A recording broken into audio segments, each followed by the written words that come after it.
when the Zoom is connected to our YouTube channel.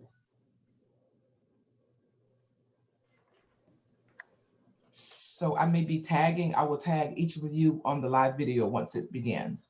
Okay, thank you. On Facebook? Yes, Facebook, yes. It's going to So come that, through the WCEG Network. It's going to come through my personal page, Penny A. Rogers, as well as I will share it on the Veterans Today platform and the WCEG Network platforms on Facebook. So we have about 4 or 5 pages that we will be sharing it on, as well as the YouTube channel. okay. Okay, and Herman, we are connected. And we're going to be on the internet as well through our radio network, WCEGtalkradio.com. For those that cannot view us, they can hear us anywhere around the world. And so we are now going to go live in 1, 2, 3, 4. Herman, you are live.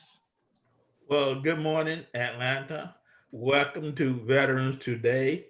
This is Herman Anderson along with my co-host, Gus, and we have a special guest today, Chief Magistrate Judge Wanda L of Clayton County.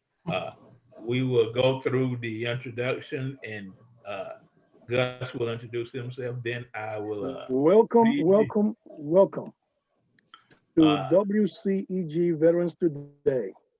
My name is Gustavo Juliao, and coming back from a long absence, I was doing internship, and now I'm back.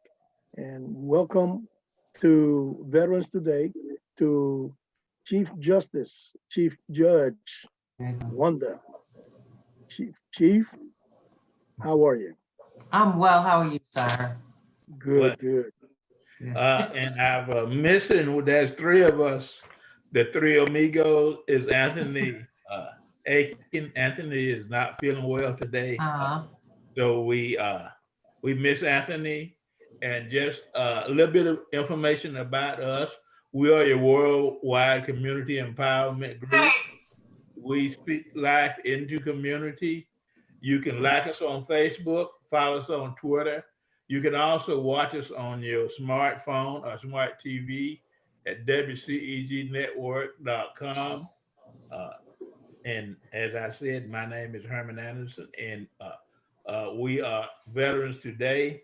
And before I introduce Judge Dallas, I've known Judge Dallas for quite a few years now, and she's always advocating for veterans in her present position. She's out to help veterans in their family. So I'm going to give you some of her bio before I turn her loose, and then we'll get started. Thank you. Bio of Chief Judge Wanda Dallas. Judge Dallas of the Clayton County Superior Court.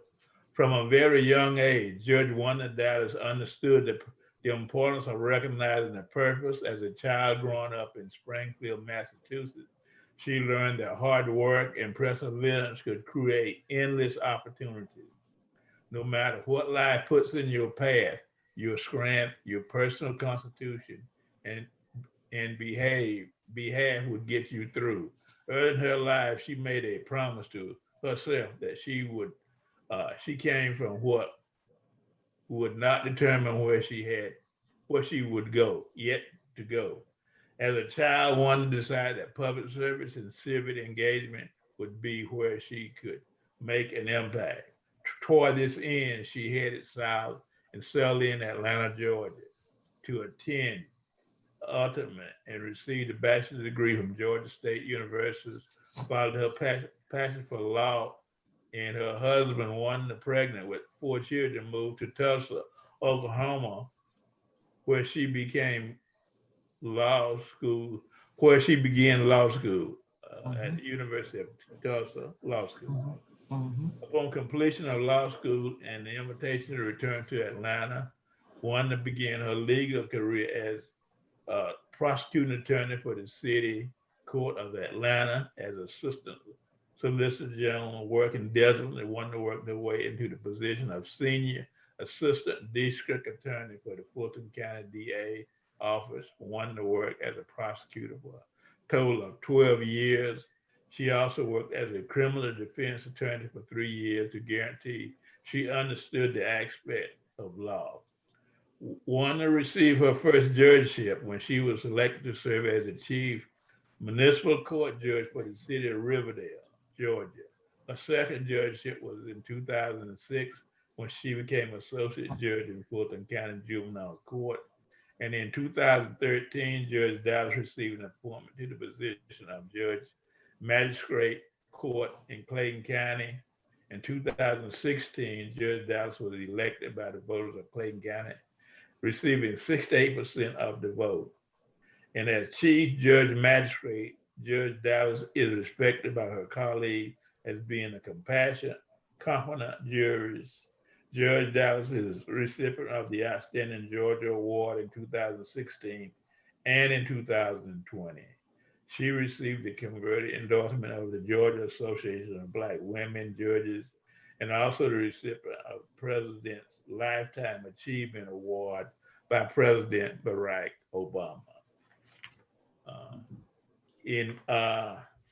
I'm going to go to the present situation. Judge Dallas is currently the Chief Magistrate Judge. She's running for re-election, and there's a lot going on, so we will discuss that today in this hour. Yes, sir. So at this time, I present to you Chief Magistrate Judge Wanda Dallas. Thank you. Thank you. Thank you. Thank you. First, I'm honored to be here. I'm honored to be here. My friend Herman Anderson is my friend.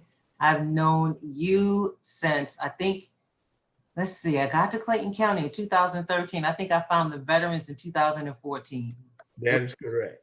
It was not long after I landed in Clayton County and became in that position that I realized that when you talk about the public servant, you know, I've always wanted to and desired to make sure that I heard the voices of those who came in front of me, who would appear in front of me, and that their voices would be heard, their needs would be met, and their concerns, when I can, will be articulated. So I want to thank y'all so much for having me here on your station.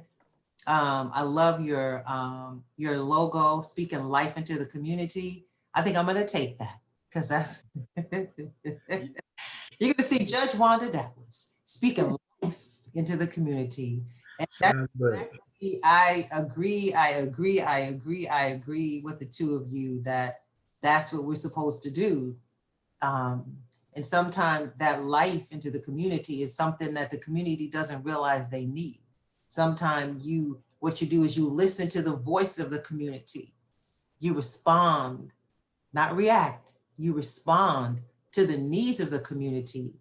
And you are able to understand when you listen and you hear what people need, you're able to respond with something that will affirm them and provide life into their situation, life into their home. And ultimately, when you provide life into one person's situation and one person's home, you ultimately speak life and provide life into the community. So I love that. Great. We appreciate it. And I know as we met, as you mentioned in Clayton County, one thing, several counties, most counties in the Metro Atlanta have veteran courts. And at the time, Clayton didn't have one. And that was on your mind, and you were instrumental in pushing this forward. I appreciate that. Tell us how you feel about veterans. I'm excited. Oh my goodness. So the first time I came to the Black Veterans Helping Veterans meeting, you had me introduce myself. And I don't want to, I definitely am the daughter of a veteran, the daughter of two veterans, I could say. I gave my testimony. I'm not going to give it now, but I've always had the most admiration and respect. My children's father was a veteran and is a veteran. So I've always been around and in the environment of and in the presence of men and women who were so selfless and gave their lives sometimes and gave their best to this country. And the history of this country is that they weren't always appreciated or respected or honored. Honored is the word. And my determination became, I'm gonna honor these people who gave so much of themselves as young men and young women and gave and served and committed without thinking about being appreciated, without sometimes thinking about being recognized. That humility and that this desire to serve is something that I just so honor and respect. And I am here to be the voice of, if I can be, and you've allowed me to be, the voice of veterans and the voice of those who sometimes, some of them, because it's not always me, some of them don't respect and appreciate, but I do. And I respect and appreciate the veterans on so many levels. Well, I'm gonna give Gus an opportunity, but just one point that you made at the time, at the event we were having, that was the 50th anniversary of the Vietnam War. And we were presenting certificate of honor signed by the president and governor to Vietnam veterans that day. And we presented over 100. But a key point is, particularly Vietnam era veterans, which I am one, we are not appreciated. That was an unpopular war. So what you said at that time and what you said now is really appreciated by Vietnam veterans. Yeah.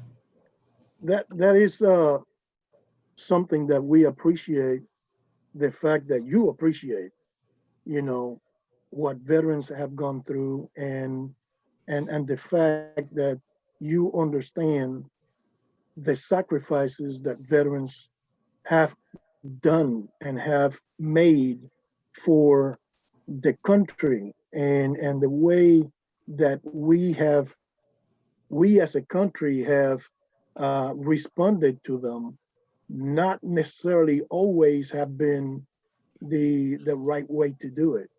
Um, Based on what you now know and based on your experience as a judge, what would you say uh, to the fact that sometimes when veterans that have had or that suffer from mental illness go in front of the court, they are not necessarily taking in an account their mental health. What can you say about that? That's a great question. And I'll tell you why it's such a great question. It's a great question because I've seen that. I'll never forget. I can give you a couple of cases like right off the top of my head. Oh my gosh. So I had one young lady, who was in her late 20s or early 30s. And she was in front of me because her husband filed a temporary protective order against her. He filed it because I don't understand what happened to my wife. My wife came back from, it was either Afghanistan or Iraq. It was one of the recent wars. He says, my wife came back and she's different. She's not the same person as she was when she left. And she's threatening me. I'm concerned and I'm afraid of her, he says to me.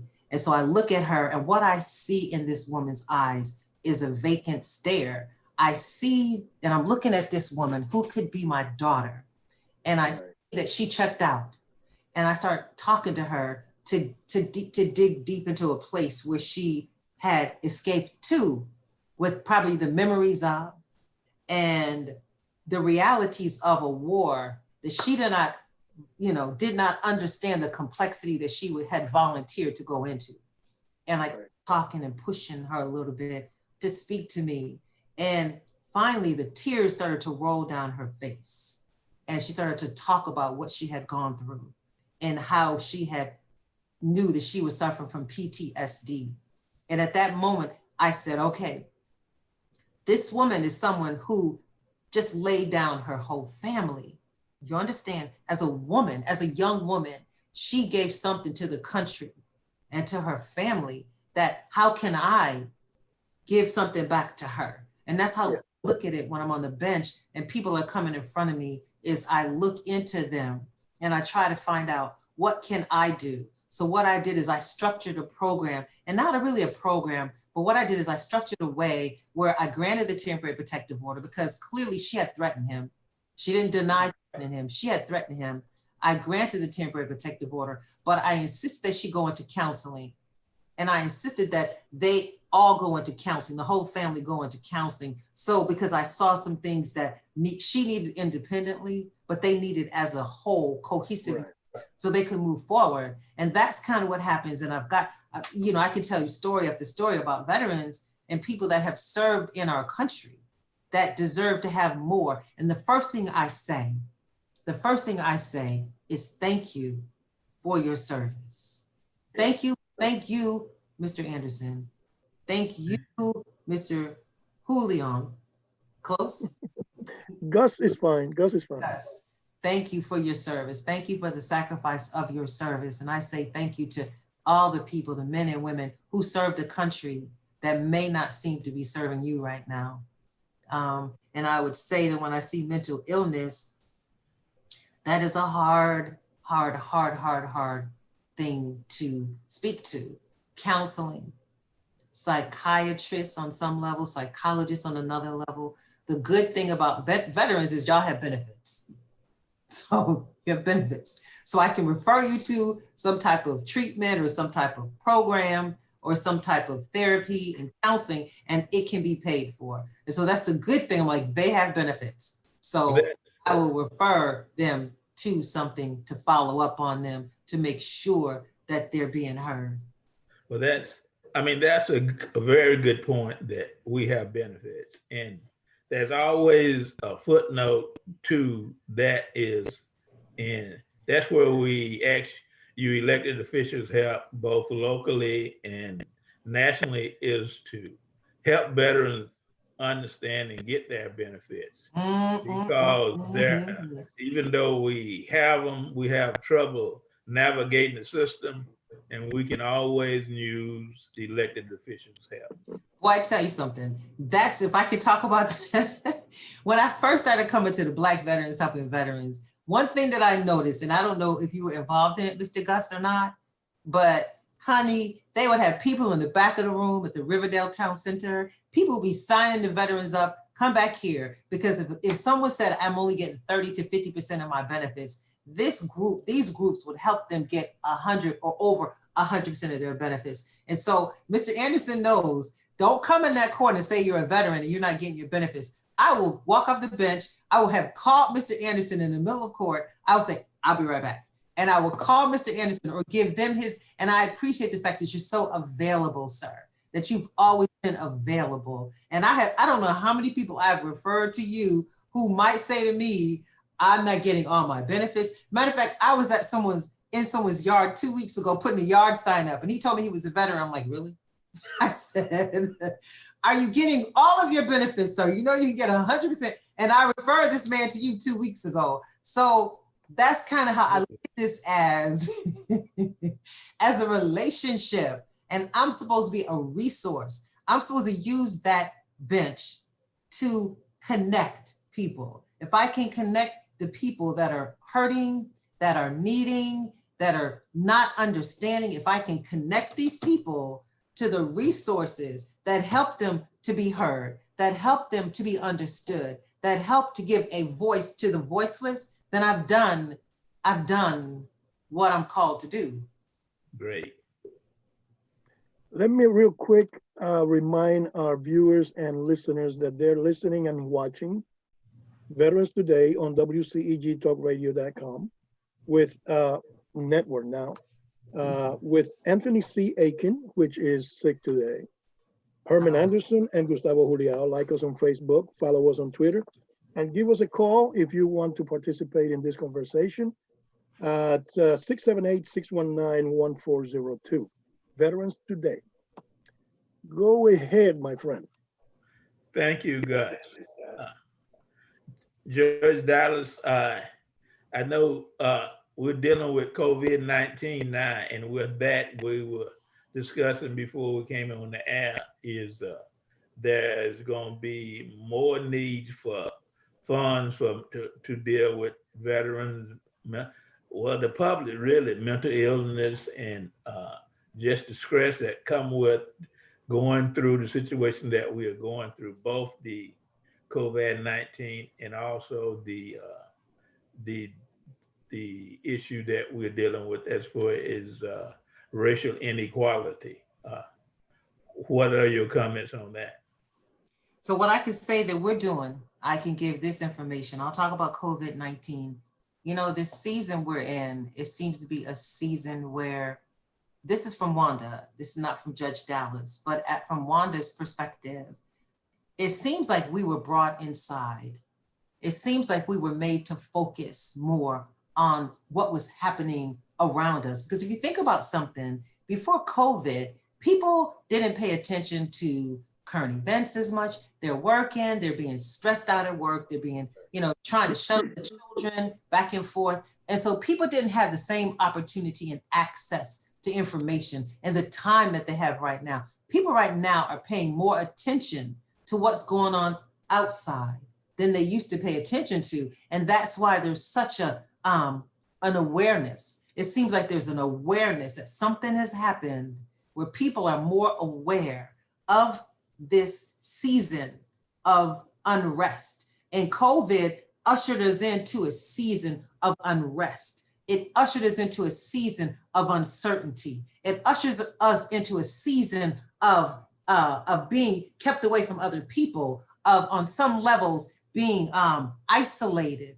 And in this season of uncertainty and in this season of isolation, people have begun to pay attention to what's out there and what's challenging them and what's, what am I supposed to do? People are more retrospective now than I believe in any point in the history of this country. The history of this country, people are more aware, okay? And so we're paying attention to how those that we have voted to represent us, to represent our interests, to pay attention to our hurts and our pains. We're paying more attention to those people now. And I believe we're in a season of purpose. And I believe that there's a purpose for your pain. There's a purpose for your pain. You have to understand, what is the perspective of that pain? What is the purpose of that pain? Do you just take that pain and let it eat away at you? Or do you come up with solutions? Because I believe that when you're in a season where you're in pain, you go somewhere to find some solution for that pain, not to numb it. We don't want to numb it. We don't want to take medication. See, we've done enough of that. We've done enough where we have taken medication and drugs to dull the pain. I think it's time to go to the source of the pain, and you have to extract what is causing that pain.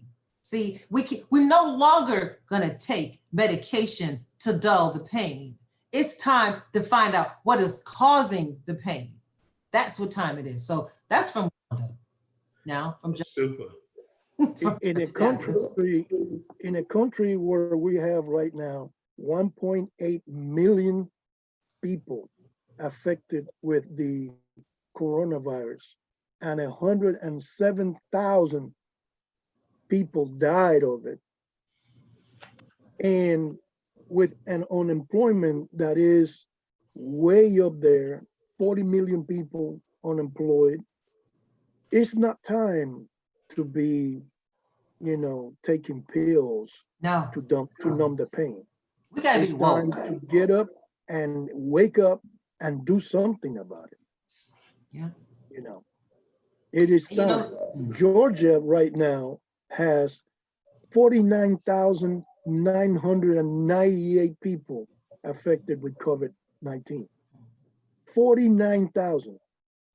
2 people short of 50,000 we have in Georgia. And we have had 2,168 people die of COVID-19. And most of them are minority.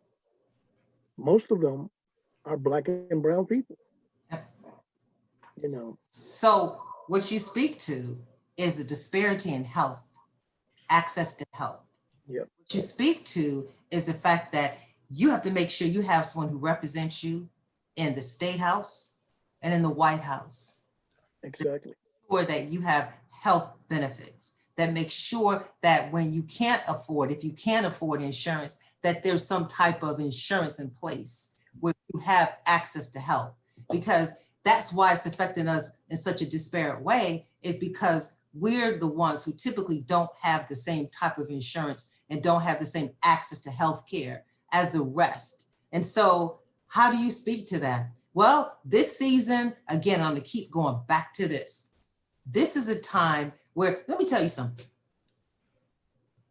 To complain and complain about where we are and who's not doing what and why and how they're not representing us, and then to not go and vote. And vote. You have to vote. So Yep. You say to me, there's no one in position that I can support, I'm not gonna vote at all. To me, not voting at all is voting, because you made a decision Exactly. to not vote, Exactly. and that's a vote to not vote, period. Exactly. Pay attention to the people that are out here. If you decide not to vote, you're voting against yourself. Thank you. You decided to do something, which you decided to do nothing. Because the one, Exactly. come on now, how many of our forefathers laid down their lives and died so we would have the right to vote? And what do we do with that right? You take that right and you exercise that right, and you pay attention. Exactly. And listen, here's what I want to say, but don't get me started. I want to get you started. Yeah. Well, you have. So don't look at the people that are coming in your face right now saying, I'm for this, I'm going to do this. Look at the history and the track record. The reason I come to the veterans and ask for your support and ask for your endorsement and ask for your vote is because I've been working for y'all as long as I've been in office. I didn't just pop up on the scene and say, by the way, Yeah.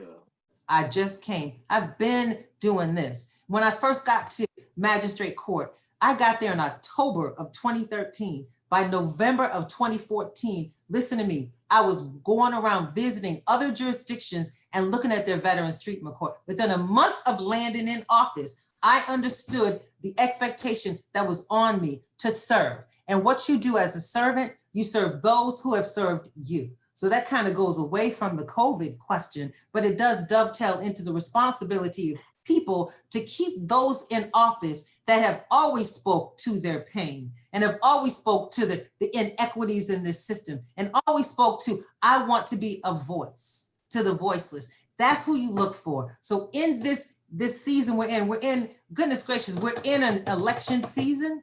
In this season, who is it that's going to speak to the disparity between African Americans and in the rest of the world when it comes to healthcare and access to healthcare? So when this coronavirus rolls around and keeps on taking victim after victim after victim, who is African American? Then who's the solution on how to deal with that? That's what I'm saying. That's a challenge that I'm giving to my community. That is the main thing, that when you decide not to vote, you're deciding against yourself.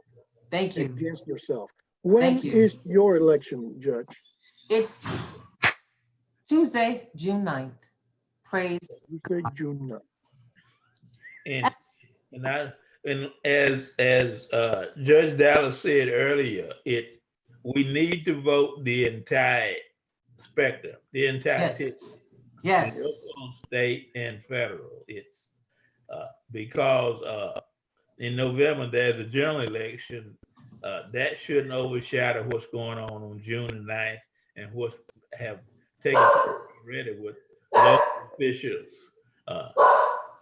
Let me say something. At the local level and work. That's exactly right. Let me say something to you. I want people to understand something. You see, when you vote frequently, you become what's called a super voter. Let me tell you what that means. So when people are running for office and they're trying to figure out if I'm going to make phone calls to someone, if I'm going to send literature out to someone, if I'm going to target someone that I want to know who I am and what my position is and what my beliefs are, what I stand for, The super voters, the ones who vote all the time, are the top of the list that you get. So what it does is it puts you in a position to be a person whose voice is heard, who politicians, not just politicians, those that are seeking to be elected will call you. Those that are seeking to elected will send you literature. So it's almost like the more you vote, the more information you are entitled to. So understand that you have to vote in every single election. June the 9th, Tuesday, is the election, the primary, that people must get out and vote, especially young people. Come on now, I want to shake some of these young people. You got to get out here. Young people, we need you. We need you to be active. We need you to be engaged. We need you to be attached and concerned, because this is your country. We are passing a mantle to you. We're passing something to you that we need you to take, and we need to know that you're strong enough to carry this, that you're aware. So we need young people more than ever, because this is their time. Young people need to wake up and smell the coffee. Boy, I tell you. Because we are on the way down. They're on the way up. And Thank you. this And we country, tired. We tired. Yes, this we are. country belongs to them now. Yes. And they have the technology, they have the strength, they have the attitude to change the system and to make the Yes. system a better system, a Yes. system that works for them, because what we did already is already done. And That's right. obviously That's good. did not work as well as we thought it was going to work. So we need somebody else to do something else, so it changes in a way that it reflects their attitudes and their needs, and their hopes for the future. There it is. Because what we did in the 60s and the 70s and the 80s, we've seen the result now. And obviously it didn't work for everybody the same way. So we need to redo whatever we did in order for them to have a better future. Let me just ask Mr. Anderson about this. Let me just say one thing, if I could, with what you just said, Mr. Gus. Young people have to develop their message, okay? They've got to craft and create and deliver their message. Our message is based on what we went through. It's some of the same challenges, similar challenges, but it's a whole different environment for our young people. And so what we don't want to do is tell them, here's what you should be saying. Here's what your message should be. We want to say, tell us what it is that you're concerned about. Tell us how you plan to take this over now that it's your turn to take this baton, to take this mantle, and to carry us to the next level, because they got to carry us. They have to carry us. We're going to depend on them to carry us. And we have to be confident that they're prepared, that they're aware, okay, of what their message is. They've got to create and craft a message. And sometimes I think that's what's important. We had a lot of people that we stood on, and the backs of, and the messages of, and the purpose for. We stood on their backs. We did. We knew what we were fighting for, but we need them to articulate to us and to the country, to the world, what is your message? And just what I wanted to add to that is technology.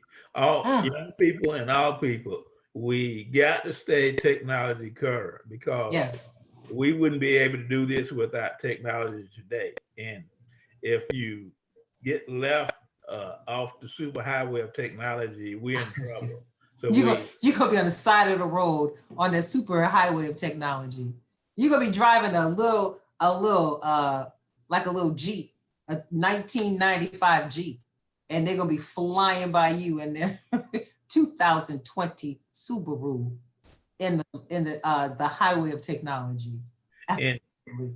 And as part of that, we were talking about VA benefits and all of the benefits that we acquire and how you apply for them and navigate the system.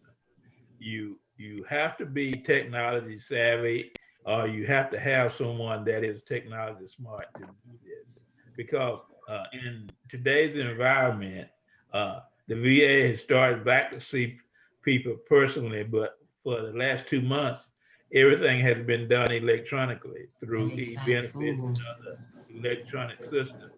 So you either have to become technology smart or have someone in your family that are.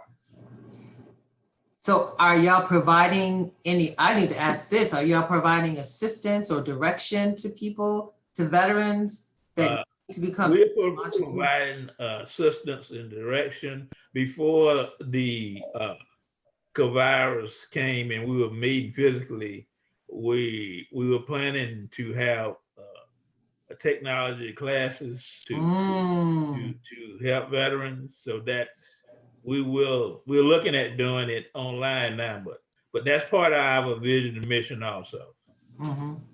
That'd be great to have courses and have some training. And you know what would be interesting? To have young people train.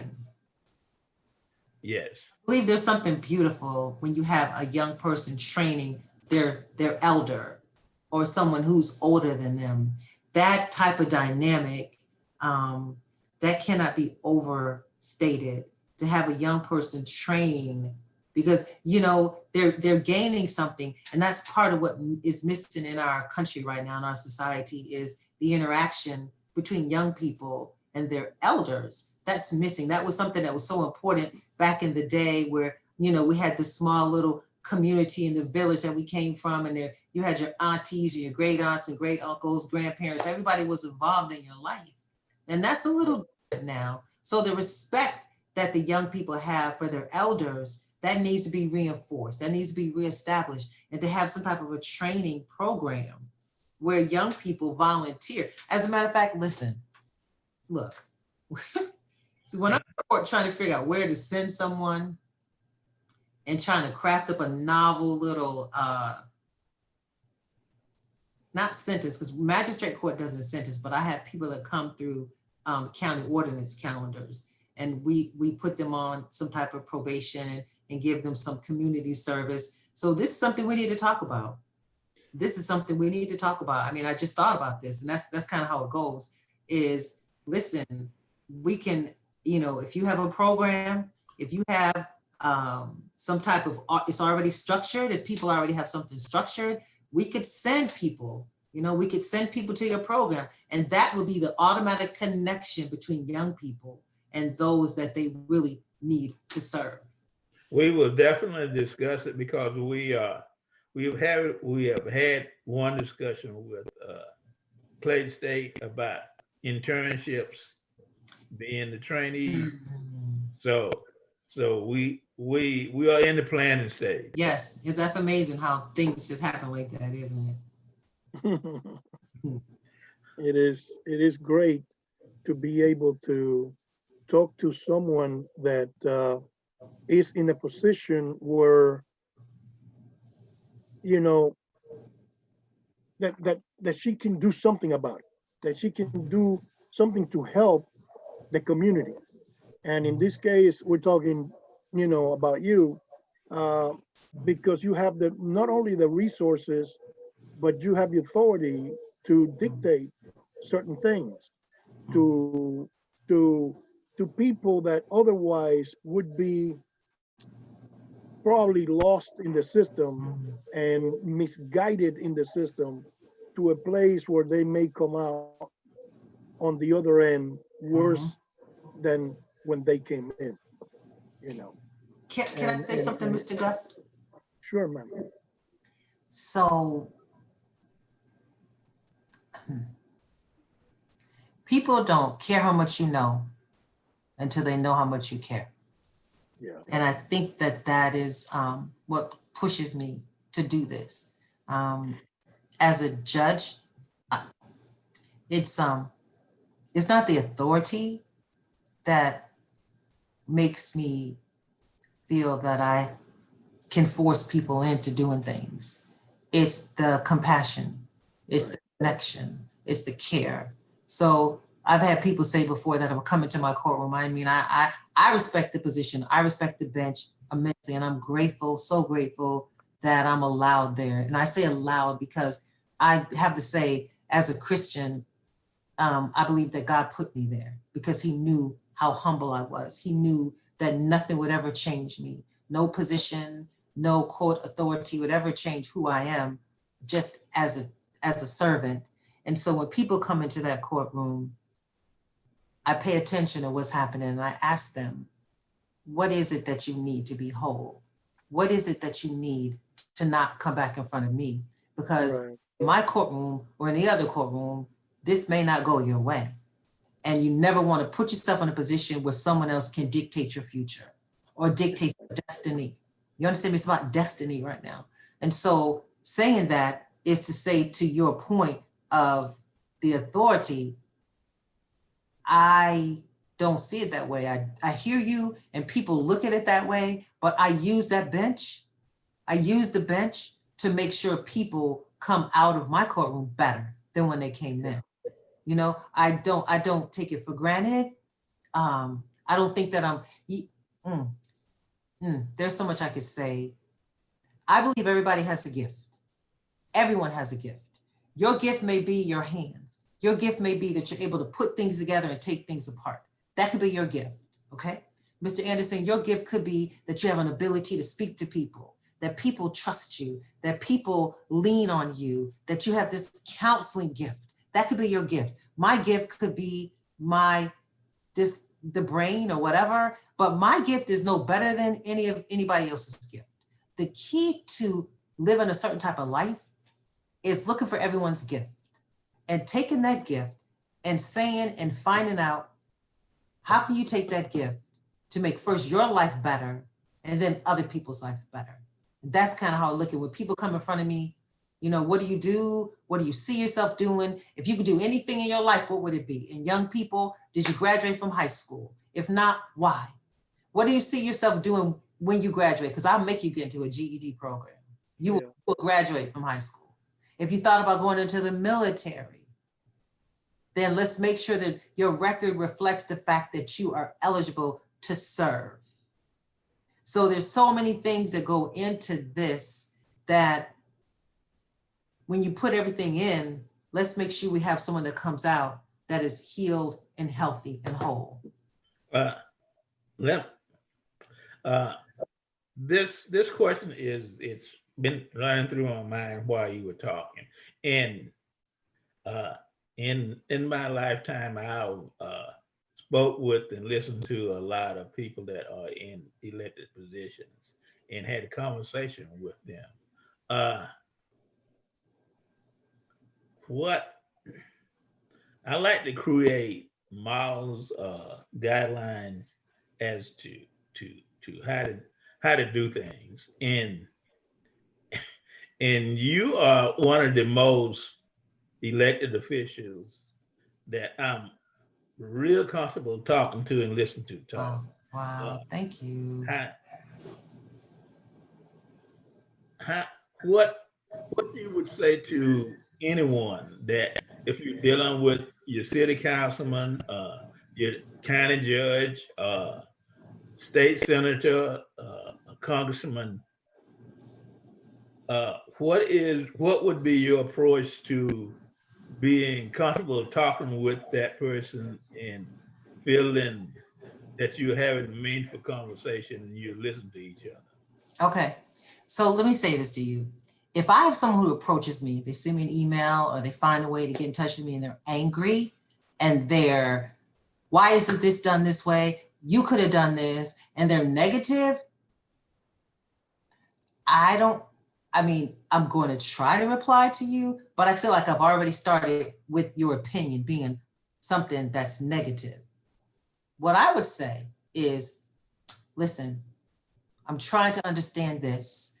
I need some help with this. If you approach anyone and say, I don't understand, I need some help understanding, how can you help me? Versus, this is how you hurt me. You understand? Your approach to someone is going to dictate their response to you. So if I get an approach from someone who's already angry, who's already accusing me of something, who's already saying, I didn't do my job, I don't do my job, I can't, if I get something from someone like that, I'm like, ooh, I'm kind of wary of how, because you're like, first of all, I don't know if anything I say is going to make a difference. So The second thing is like, if I say something to you, is that going to help you to feel better about me? So the approach, Mr. Anderson, is one of soliciting information. The approach is one of soliciting assistance. Further, how about this? How about, I see that there may be a gap in this, and I'm willing to help you. How can I help you do your job better? Now listen to me. Somebody says to me, how can I help you do your job better? I got plenty of suggestions. Yeah, for real. Oh, okay, here's what you can do. Create this. So if we're talking about a partnership and a relationship, most elected officials, most people in office, city council, judges, county officials, elected officials, most people are looking to help, most. So if you're asking and offering some assistance, I'm at the table. But if you're criticizing, critiquing, complaining, I'm trying to figure out how to respond in a way where you just don't keep sending me stuff. Because then that means if you respond, they're going to respond in a more negative. And so sometimes you just can't, sometimes it's difficult to respond to everyone, but the approach that's given to you, the contact that's given to you is the same way that you'll respond to that particular question. I mean, I hope I answered it. You did great. Finding you, common sir. ground mainly would be the best way to start the conversation. You know, finding a way to make the other person realize, hey, we have common interests here. Maybe That's good. maybe we can work out a system that we help each other out. That we both benefit. Yeah. Yes. Moving forward. And there's a common ground. There's a mutual kind of reciprocity of respect. Reciprocity of respect. Yeah, I'll be coming up with stuff. I'm like, I gotta write that one down. Anyway, no. Reciprocity of respect. You know, Yeah. you have that. If I know someone's gonna respect me, I'm gonna give you my best. You're gonna get Right. very, very best. If I think you're going to condemn me, then I'm like, what do I have to gain from this conversation if you've already determined that there's no common ground? And you know something? You know what's deep, Mr. Gus? What we're talking about right now is a method to approach the problem that this country is facing. What is the common ground? What is it that people, how are they going to hear your voice? If you're screaming and yelling and angry, people become defensive. But if you're at the table and saying, listen, what is the common ground? How do we have the reciprocity of respect? Now you're working on something where solutions can be crafted, and going forward is not littered with the continuing carnage and loss of life that is behind us. Exactly.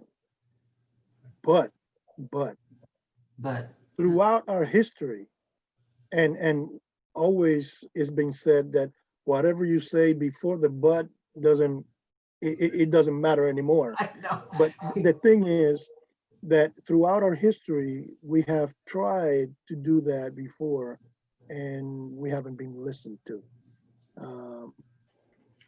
Sometime the time comes for shouting and being in people's face is what is required. It seems to be that this time it has affected more people than just you and me. Right. More people than just black and brown. That other people, white people in this case, have actually seen what it's like to have someone with their knees on your neck for 8 minutes and 46 seconds. And they have realized that it is unacceptable.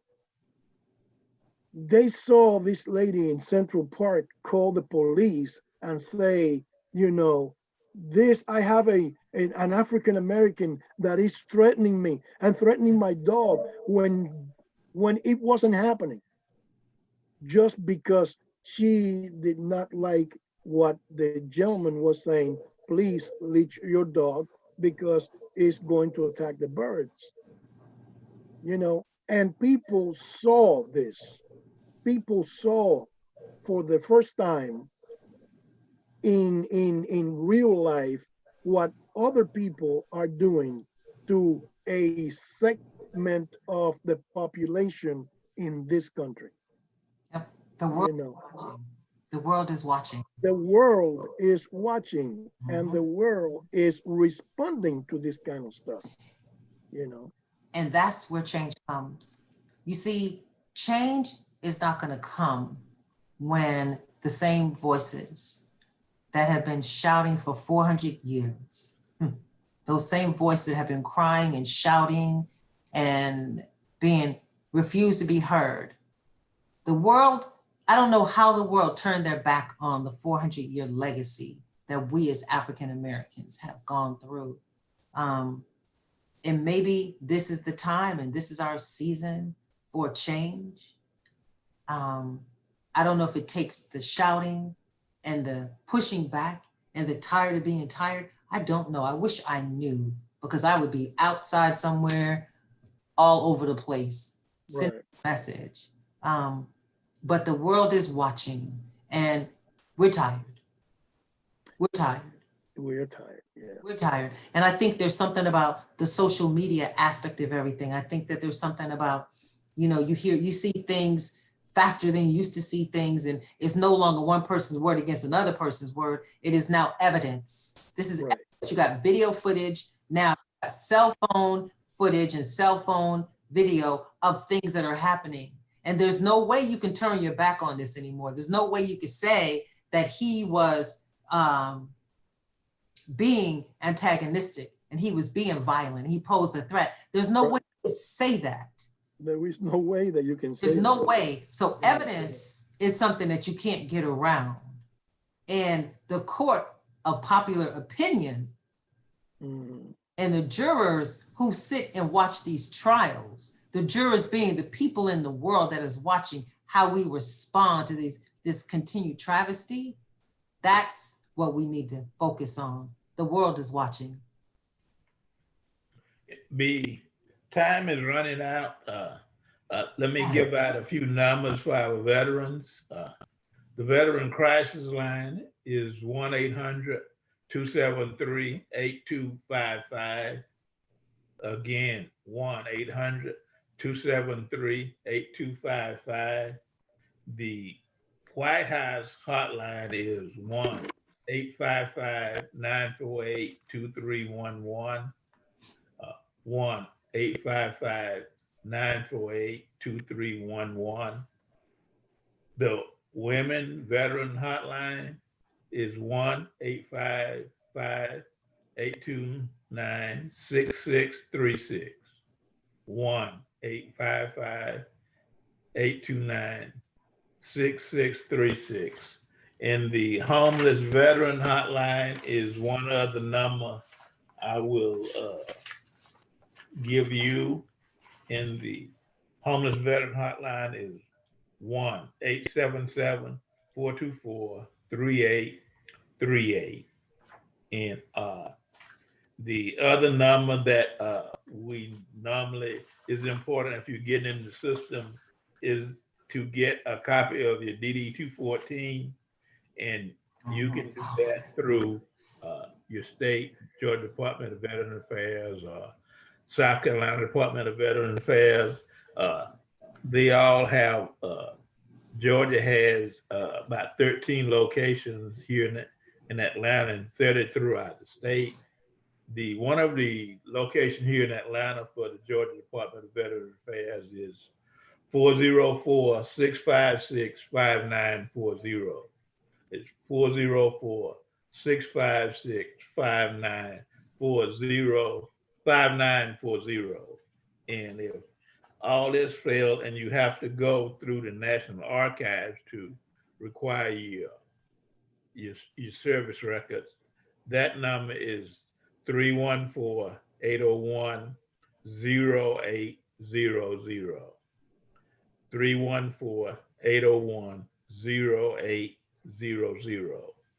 So if you, as we were saying, if you in the system, or if you're looking to get in the system, if you partially getting your benefits, you want to get them upgraded, whatever, you always gonna need your current records. So you need that to keep you moving. Let me remind the people that are listening and watching that they're listening to and watching Veterans Today on WCEG talkradio.com and WCEG Network with Anthony C. Aiken, Herman Anderson, and Gustavo Juliao. Like us on Facebook, follow us on Twitter. And if you ever want to give us a call, it's 678-619-1402. 678-619-1402. Judge Dallas, we are almost out of time. So what are your closing remarks? I saw a question pop up on the screen. Can I answer the question? Sure. So the question was, I'm sorry. The question was, from a justice perspective, how is it that people are not convicted? And I want to respond to that. What is important is the people that decide what to charge as a former prosecutor, former assistant DA. What is important is that they take their time and charge accurately. They charge based on the facts and the evidence of the case. If you overcharge someone, if you charge someone with maybe a felony murder that involves intent, meaning he intended to kill, you give the jury a chance to hold on to one word and say that word is enough, that has not been proven by the state, therefore we're going to acquit.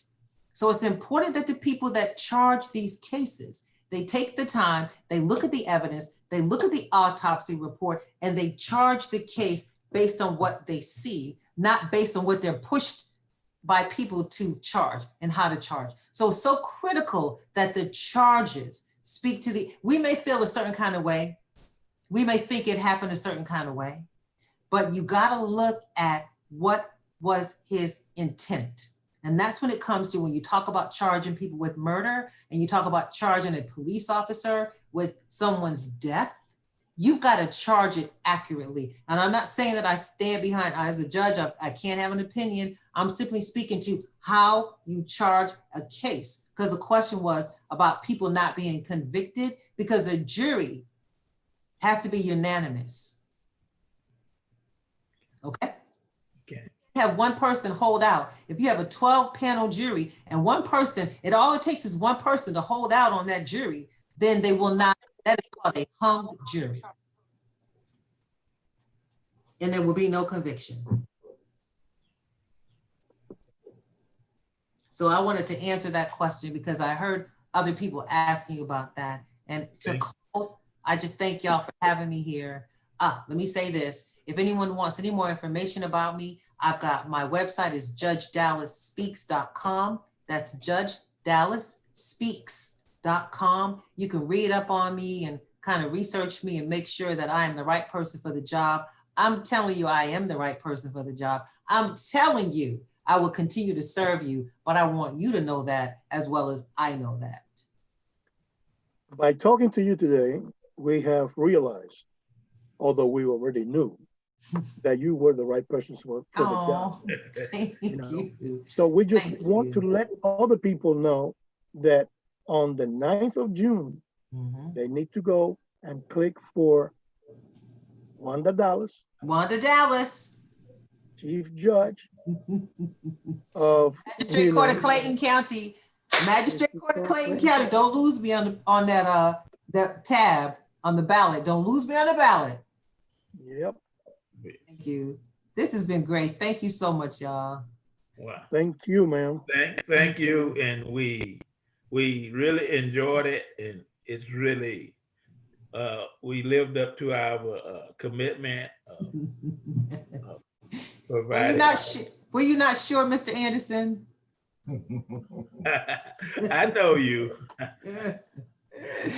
I know. Thank you. Thank you for that trust. You're one of the most people that I'm most comfortable with. So Oh, thank you, sir. Thank you. Thank y'all. Thank you, Mr. Gus, whose name Juliao. Juliao, Thank you. Thank you so much. like hotel, yeah. and we also would like to thank Penny Rogers. Yes. Yes.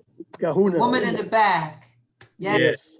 She's producing this, and she's the, what is that Anthony called her, Gus? The big kahuna. Yeah, the big co. Oh, yes. She the boss. She's the She boss. the boss. Yes. She be the boss. Hey, gotta have a woman doing that. Hey, hey.